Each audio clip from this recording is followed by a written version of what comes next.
This is part 2 of the grid game series. If you didn't watch part 1, go watch that now and then come back here to continue.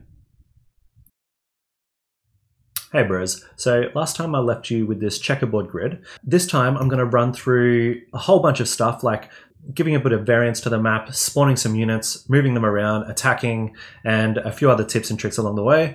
So unless I want this video to be 3 hours long, which I don't, I'm just going to absolutely smash through it, okay? So if you need any help with it, just get into my Discord and I'll help you out with it. First, let's organize our tiles. So right now we just made this base tile, but what if we want a whole bunch of different logic? For example, I might want a mountain or a stream or some lava, and then I might only want this checkerboard pattern on my grass. So let's start organizing that. Let's create a new folder called tiles, and let's put our base tile in there.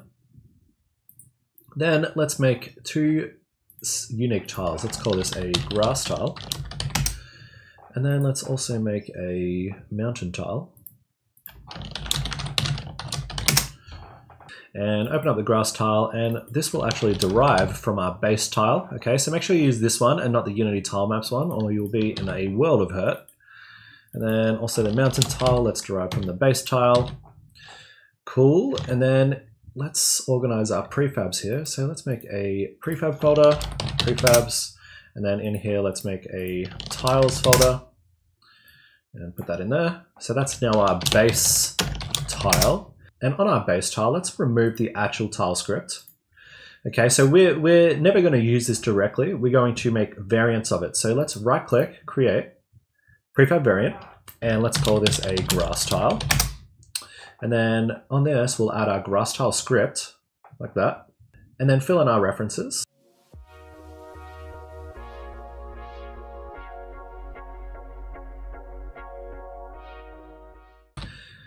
And then just to make sure that everything is working on our grid manager, let's put in our new grass tile in there and then press play.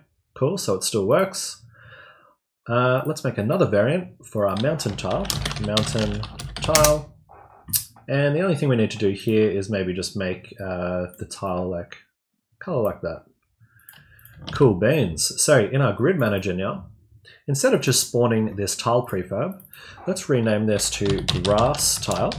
And then let's also make a mountain tile like that. And here, instead of spawning it all the time, let's just randomly select to spawn a mountain sometimes. So in this section here, this is where you would actually be creating your biomes or your map variants. So I'm just going to be randomly selecting a tile, but you might have like tile weights. So for example, if you spawn maybe a stone tile, you might have a weight to it so that maybe on the next tile, there might be a certain amount of chance that that will also be a stone tile, or like really complex biome logic. But for now, let's just do a random tile. So random tile equals, and let's use the random class from Unity Engine, range, and we'll do min 0, max 6. And if that number is equal to 3, let's set this to the mountain tile. Otherwise, let's set it to the grass tile. And then instead of spawning that tile prefab all the time, let's actually make it the random tile. Cool. So now that should actually be enough to just spawn those two as it is. So let's go to our grid manager and put in our grass tile. And before we put the mountain tile on, it actually needs the mountain tile script. So let's do that. And so we don't want to put the checkerboard on the mountain tile, do we? So let's actually make this checkerboard logic specifically on the grass tile. So the 2 colors, let's remove that and put it on the grass tile. Let's actually remove those as we don't need them. Next, this init function, I still want to call this init function on every single tile, but I don't want it to do the same thing on every tile, for example. So let's actually make this an abstract class. And then this method can be a virtual method. So basically now, this logic will run on all the tiles, but each individual tile has the chance to override this function and then do specific logic for them. Okay, so, and I'll show you what I mean. But also, we're sending in the offset here into all the tiles, and we really only need the offset in the grass tile. So instead of accepting an offset, let's accept a int x and an int y, just their coordinate, okay? And then on the grid manager, here, we'll just send in the x and the y. And so on the tile, and now this here is the checkerboard pattern logic. So let's remove that. And here, let's override the init function and then put that there. And I know I'm going through this really rapid fire. So if you can't keep up, just download the project and come in and ask me questions, it's fine. So this needs the offset logic, doesn't it? So let's go to our grid manager, and here, let's grab this and put this here. And while we're here, let's just refactor this. A subscriber, Thero Bowman on YouTube, said that I can do this in a far simpler way, and he is absolutely right. We can do x plus y modulo 2 equals 1, and that will do the exact same thing.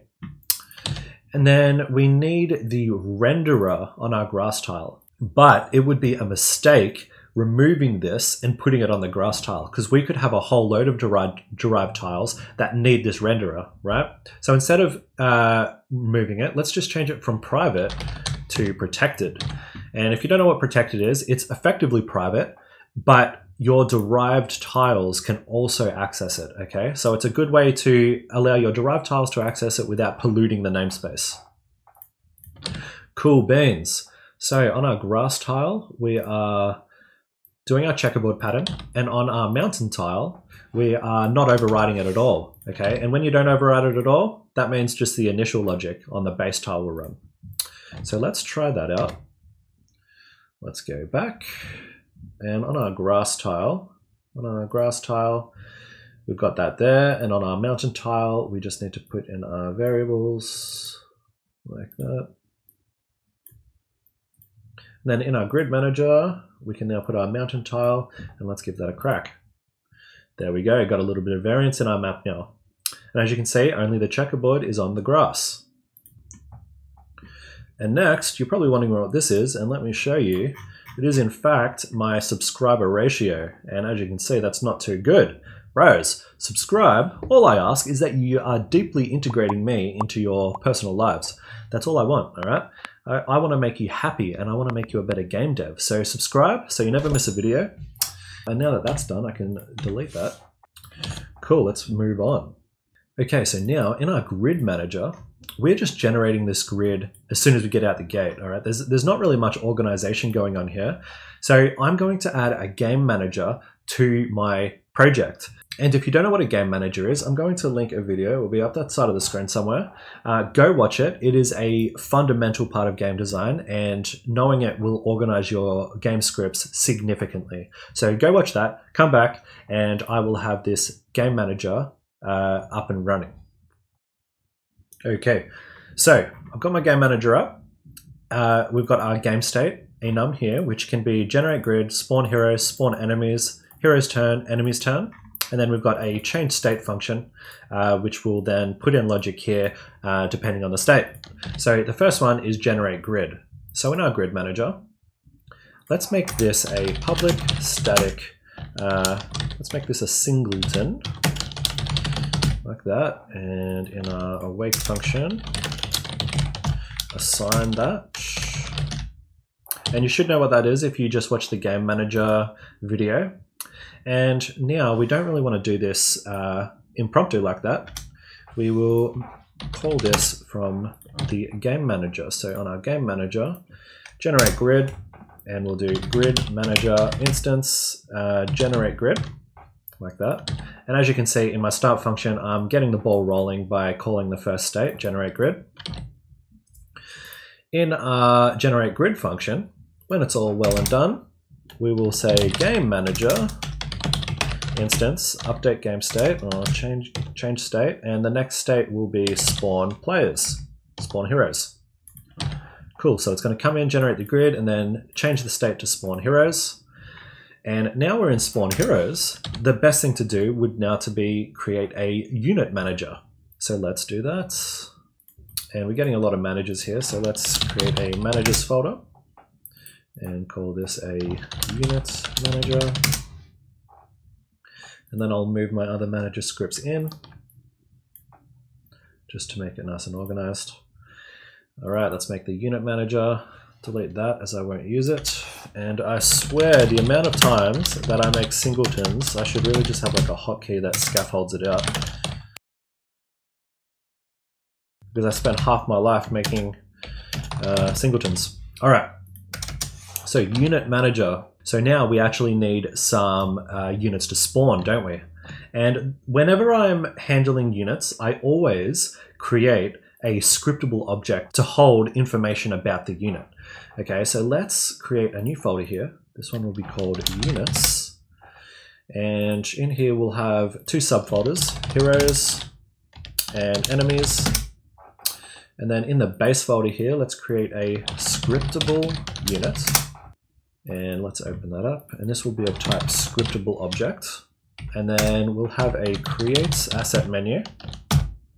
And the file name will be new units. And the menu name will be scriptable unit. So this is just a way to right click in our hierarchy, in our project pane, and create this new unit.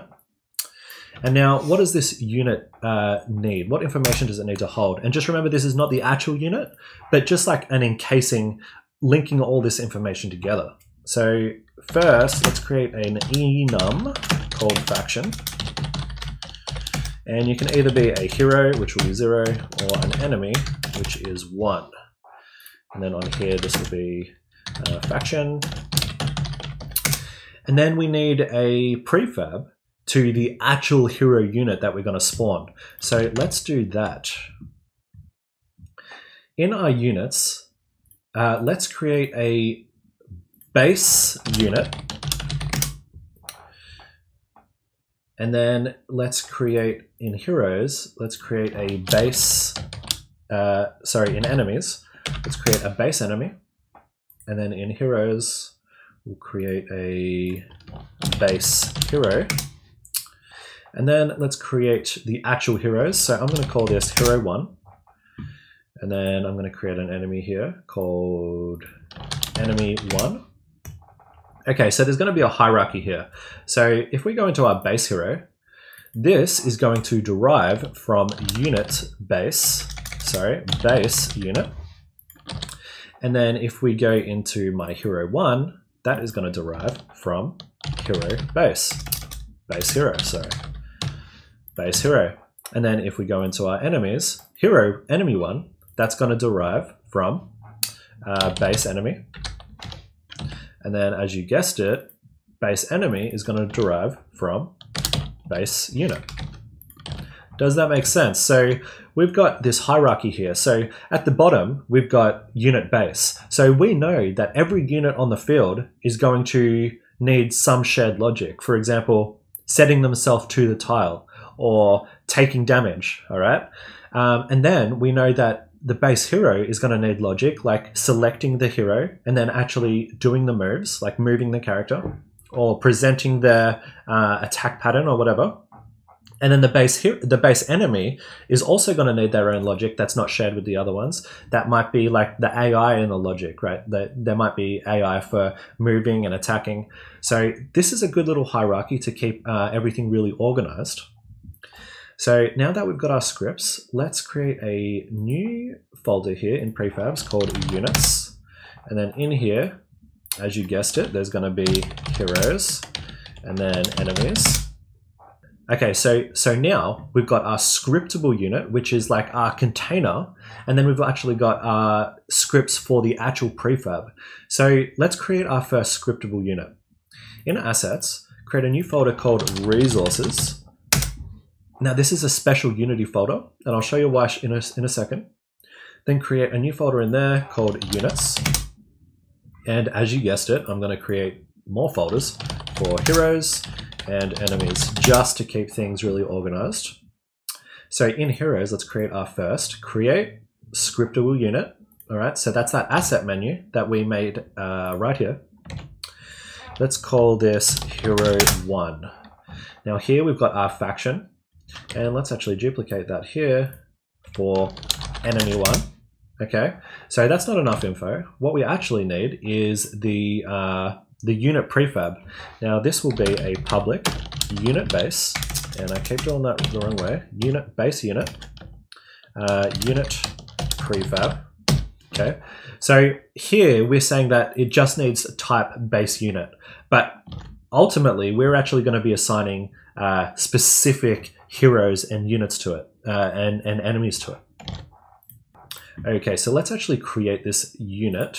So I'm going to create a sprites folder, and I'm just going to import my TarraDev mascots, which I use in pretty much every video. So let's actually make our first hero. So I'm going to use my Snorlax, and it doesn't really need much right now. I'm just going to have a sprite renderer, and then I'm going to actually have my hero 1 script on there. And then let's create a prefab of that. So my Snorlax, and then Harley Quinn can be my first enemy, and I'll make that an enemy 1 and make her a prefab in enemies.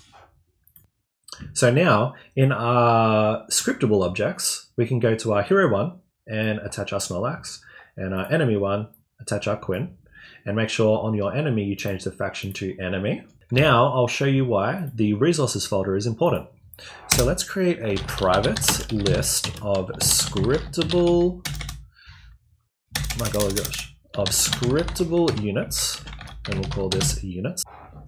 Now in our awake function, let's set this to units equals, and we'll call resources load all, and we'll use the generic function here, and we'll say it's of type scriptable units, and then to look in the units, I think that's what I called the folder, units folder, and we'll just say to list.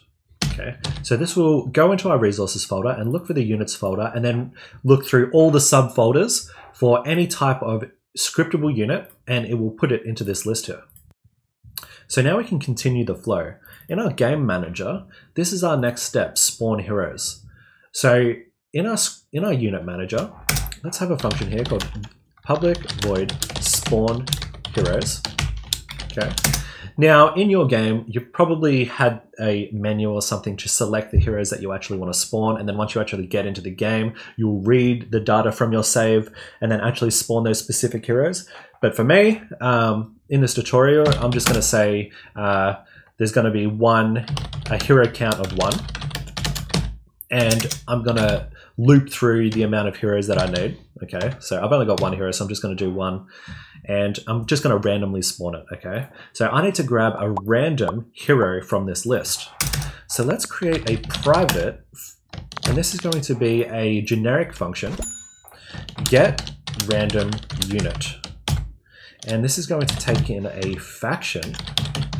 Okay, so is it going to be a hero, or is it going to be a enemy? Okay, and this is a generic function, so let's say that it is going to be of type T, where T is base unit.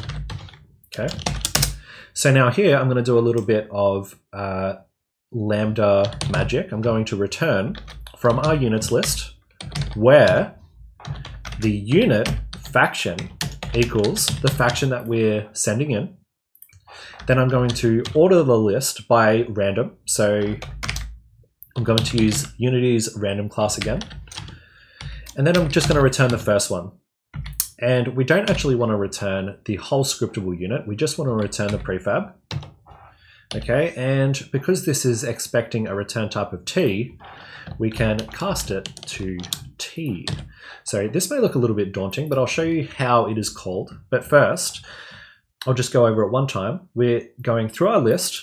We're saying we want all of them, all of the units according to the faction that we're telling it that we want. And then we're randomly shuffling them around. And then we're selecting the first one from this ruffled stack and just returning the actual prefab.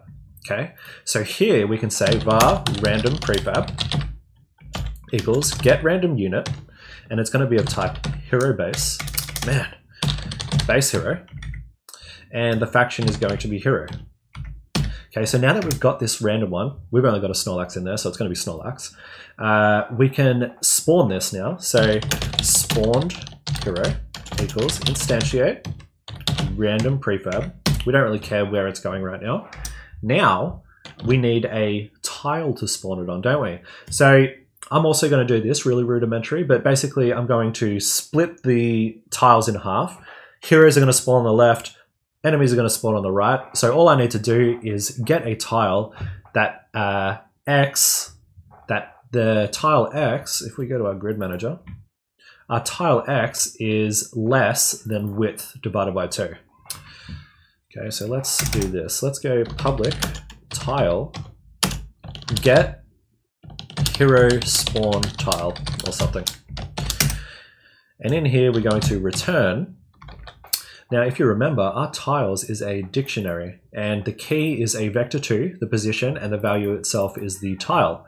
So we're going to return tiles where the t.key.x is less than our map width divided by 2.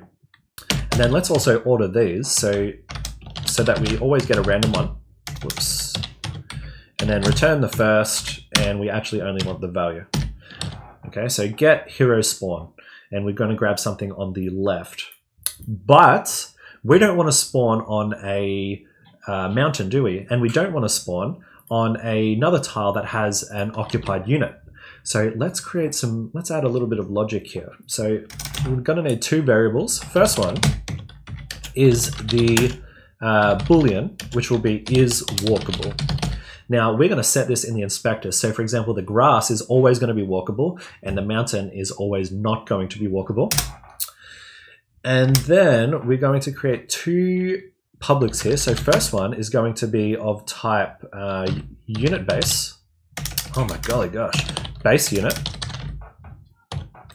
And this is going to be called occupied unit. And then we'll have another boolean here, which is like the final walkable check. All right, so this is going to be called walkable, and I'm going to use an arrow function here, and this is just going to return. It's going to say that it is in fact walkable if is walkable is true, okay, and occupied unit equals null, okay, because we don't want to go on another tile that's already occupied, do we? So now we can just call walkable, and it will check all of our things and say, yes, this tile is walkable at this moment. So back on our grid manager, so here not only do we need to check that this is on the left side of the map, we also need to check that the actual tile is walkable. Perfect. So while we're here, let's also just do the get enemy spawn, and this one will be more than X and walkable. Okay, so basically the same thing. Now on our unit manager, we can, so now we've grabbed our random unit, we've spawned it. Now we need to grab a random spawn tile. So then we go grid manager instance, get hero spawn tile. Once we've got that tile, we need to actually set our unit to it. So we could do this, we could say spawned hero dot transform dot position equals random spawn tile dot transform dot position. That will place him there. And then on our random spawn tile, we could set the occupied unit is indeed the spawned hero. And then also it would be good to actually have on the hero what tile they're on. So on our base hero, on our base unit, sorry, public tile, occupied tile. Let's remove that as we don't need that. So then in our unit manager, we can say our spawned hero dot occupied tile equals the random spawn tile. Cool. But this actually sucks. Like we're going to have to do this for the spawn hero, do it for the spawn enemies. Every time one of them moves, we have to do this too. So it would be nice if we could just like put this logic in one place and just make a function call, and we can. Let's do that on tile. So on tile, public void set unit, and this will take a unit base. Oh my god, base unit, and we can grab this logic here and plonk this right in here. So the unit is now going to be this, And this is the actual tile, so we don't need to even reference the random spawn tile. We can just do that. And that will be set to this, as we're talking about this tile.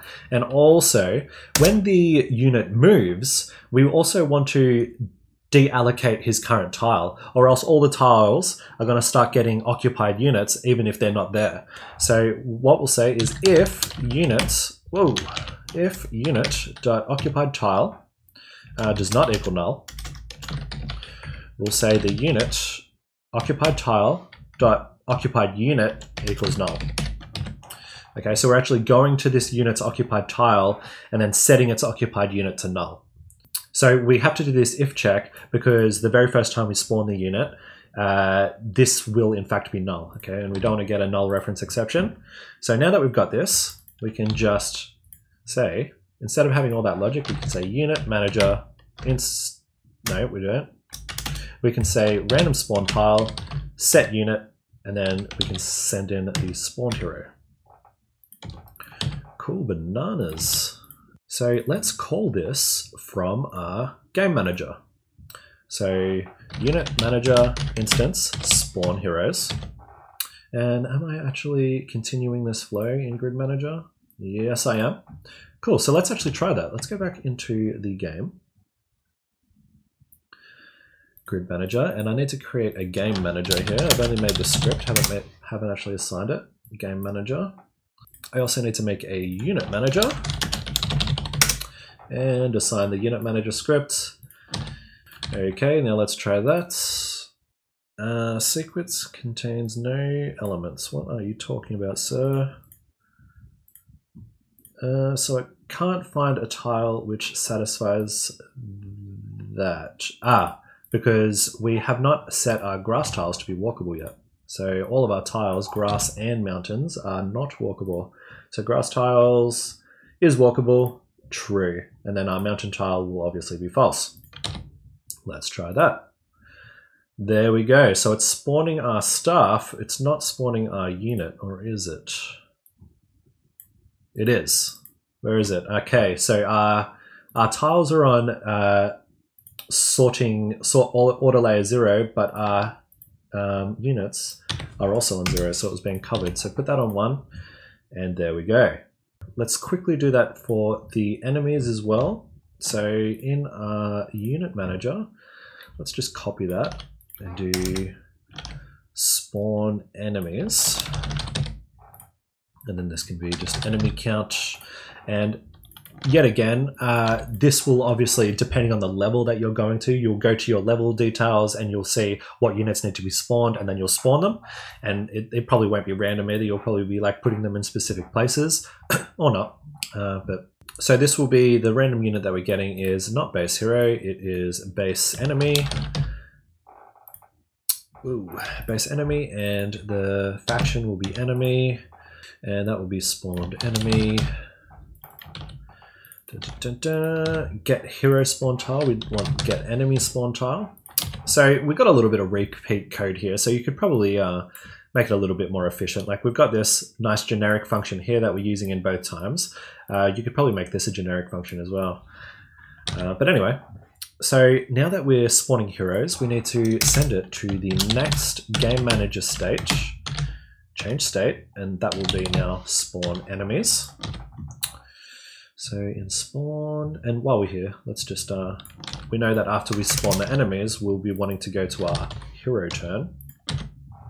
So in game manager, the next state will be spawn enemies. Cool. So let's try that. That should work straight out the gate. Go. And there we go. Spawning at random.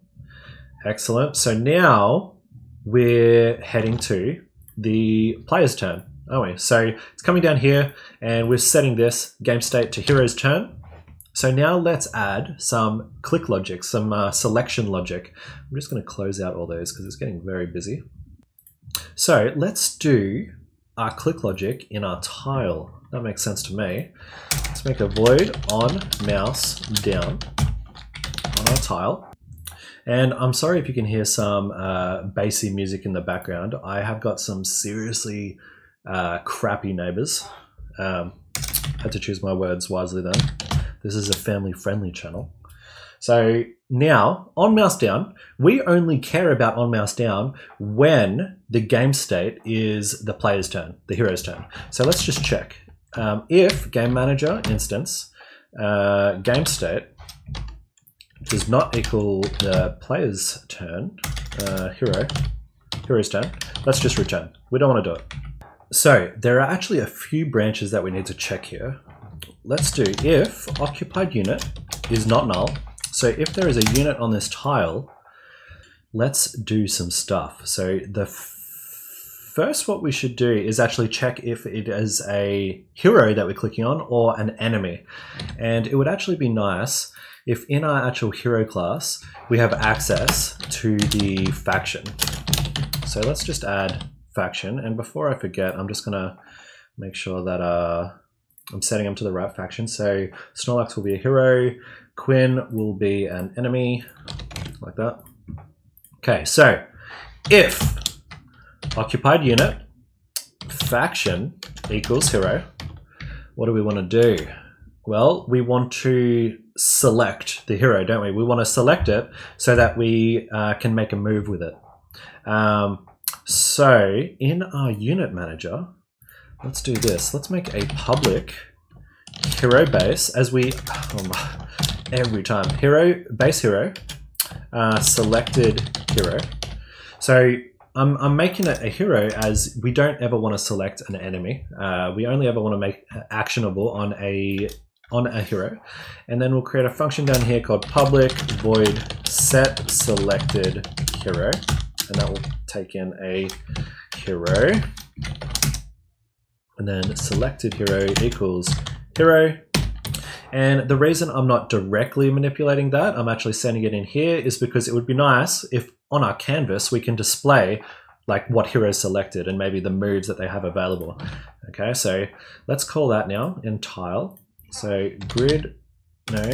unit manager instance, set selected hero, and then send in the occupied unit. And we know that it will be of type hero, so let's just cast it. Base hero. Yeah, usually I put base on the end of words, not at the start. So it's like throwing me off every single time. Anyway, so if they're a hero, and we know that any logic in here means that there is in fact an occupied unit. So it's either going to be a hero or it's going to be an enemy. So if it's a hero, let's select it. Else, we need to check if we already have a selected unit. So if unit manager instance selected hero does not equal null, okay, so we've actually got a hero selected here. And if there is a selected hero, we know that the new unit that's being clicked is not a hero. So then the only scenario here is that we are clicking on an enemy. All right. So in your game, obviously you're going to show, when they select the hero, it's going to show like their walk distance and also their attacked squares that they can attack on, and you'll have all this logic there. But for me, I'm just going to say if you've selected a hero and then you click on an enemy, you're just going to kill it regardless of where it is. Okay, and obviously on your units you would also have a health system, and you'd have a function that takes damage and does all the animations and stuff. But for me, I'm just going to delete the enemy as soon as I click it. Okay. It'll still give you the idea of what to do. So I'm going to grab the enemy like this. And I know this is an enemy, so I can cast it to the base enemy. And this will be occupied unit. So now, in your game, you should be doing something like enemy.take damage or whatever. Or maybe you should be doing something like this selected hero.attack, and then sending in the enemy unit to go and attack, or whatever, okay? But for now, I'm just going to say destroy enemy game object. And I also want to deselect our selected unit. So unit manager instance, set selected hero, and I'm just going to send in null. Now, so I believe that's all we need in the if we click on a tile and the unit and the tile is occupied. So now we'll do an else statement here, we can say if unit manager instance selected hero does not equal null. All right, so we have got a select. We've already got a selected unit, and we have now clicked a tile that doesn't have a unit on it. Okay, so what we want to do here is move our hero to this tile. So we can use. We're already on our tile, so we can just use our set unit, can't we? We can say set unit, and we can send in our selected hero like that. So we're going to move our hero to this new tile. And then we want to deselect our selected hero after that. And I think that is it for that. Now, to actually show that we're selecting a hero, let's create a canvas. UI canvas, and I'm going to set my canvas scaler to scale with screen size. So it's all nice and uniform regardless of the size of the screen. And I'm going to create a image, and this will be called selected hero info.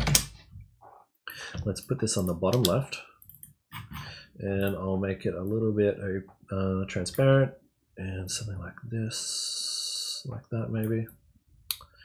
And I'll add some text under it, and this will be, I'll just put this as a placeholder, selected hero, like that. And then now we need a menu manager. So let's create a new object, menu manager, and create in our managers here, menu manager. And yet again, I have found myself needing to create a new singleton. So public static menu manager instance void awake instance equals this. Perfect. So now let's have a function called public void show selected hero. And oh my golly, and this will take in a hero base, a base hero. All right, so we need an object here. So let's make a serialized field, private game objects, selected hero object. Now, I would probably create its own special class for this, but for now, I'm just going to do this. I'm going to say selected object hero, get component in children, and this will be a text component under the Unity Engine UI library. And I'll say text is equal to. Now, it would be nice if we actually had a name for this hero. So let's go in here.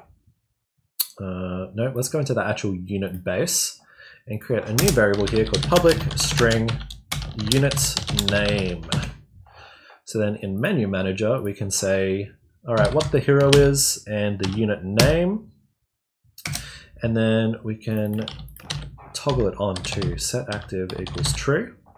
And we can also use this very same function to toggle it off. So we can say if hero equals null, we can take this line and instead disable it and then just return another function, as we don't want to run that.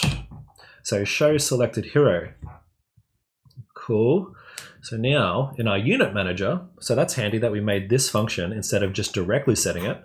Now we can say menu manager instance show selected hero and just send in the hero like that. Cool bananas. And you know what? While we're doing this menu manager, let's actually kind of do the exact same thing, but hover effects. So let's duplicate this, and this will now be our tile info, and let's send it over this side instead. And I'm just going to kind of like roughly put it there. And the base information will be tile info. And then also, if the tile has a unit on it, let's also make another one and scale this one a bit, kind of like sub information. This one here will be tile unit info. And this one will be unit info. Okay, so then in here, let's create a tile info object, or let's just call it tile object, and then tile unit object, and then another function, public void show tile info, and this will send in a tile. And we can say, let's just copy this. So it's going to be kind of the same tile object. And this will be the tile, and it would be nice to have a tile name too, wouldn't it? So let's create on the base tile, public string tile name. And go here, tile name. And then we're also going to say if this tile has an occupied unit, let's copy this, and this will be the tile unit this time. It will be tile occupied unit dot unit name, and then we're going to do the exact same thing as up here. So we can also toggle it by saying if tile equals null, then we'll take the tile object and null it, and also take the tile unit object and null that too. Now in our tile, see how we're hovering over it here? So on mouse enter, we can say menu manager dot instance show tile info and just send in this. And then we can do the same when we exit, but we'll toggle it off by saying null. Okay, and then in the same way, in our unit manager, this can also be null. So this will be toggling it off as well. Holy moly, my throat needs some water. So anyway, back in Unity, in our menu manager, let's add the menu manager and let's assign these things. So selected hero, tile info, and then tile unit info.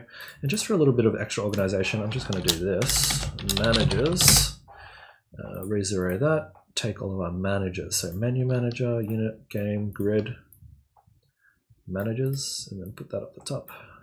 Perfect. So let's press play. Yep, so we don't have names for our grass tiles. So I'm going to call this grasslands and mountain. And then this will be Quinn.